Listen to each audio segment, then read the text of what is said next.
this is Father Ken Lau, and welcome to the new episode of Nuggets for the Soul.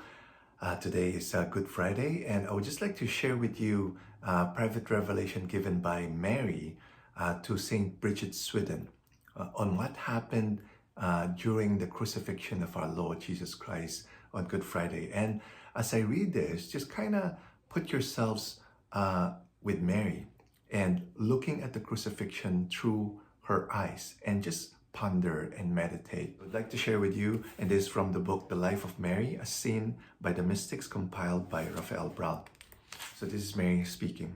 Because I was very close to him during his passion and did not allow myself to be separate from him, for I stood right next to his cross. The nearer something is to the heart, the keener is its stab. So his suffering was more painful to me than to others. And when he looked down at me from the cross, and I looked up at him, tears streamed from my eyes like blood from veins. And when he saw me so overwhelmed with grief, my sorrow made him suffer so much that all the pains which he felt from his wounds were surpassed by the sight of the grief in which he beheld me. Therefore, I boldly assert that his suffering became my suffering, because his heart was mine. And just as Adam and Eve sold the world for an apple, so in a certain sense my son and I redeemed the world with one heart. While he was hanging there, bleeding and pierced with nails, he had compassion for my suffering as I stood near him, sobbing.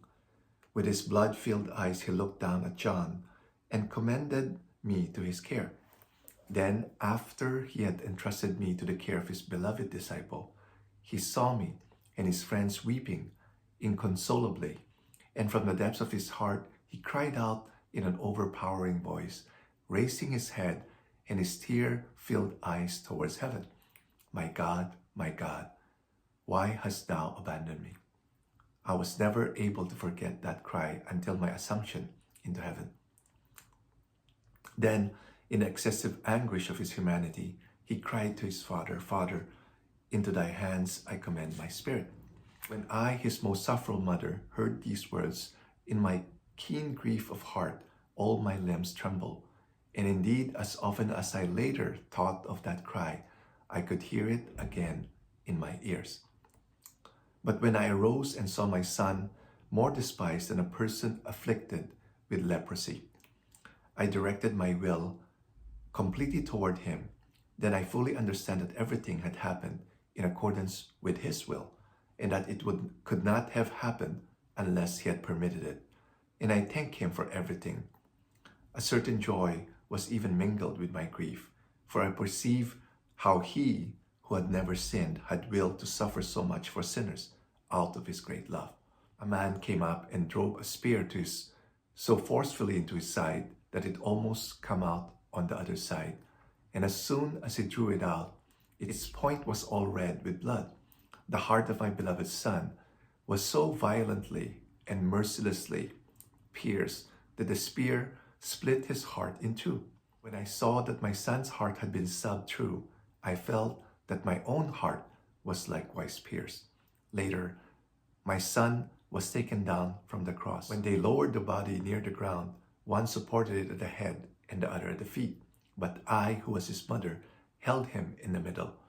Thus we three carried him to a stone which I had covered with clean linens. Then they placed him in the tomb. After all these things had been accomplished, the good John came and led me to his house. So you see, my daughter, what my son suffered for you. Consider therefore how great was my suffering at the death of my son, and it will not be hard for you to give up the world. So pause for a moment right now and then just meditate this scene, seeing the crucifixion through the eyes of Mary.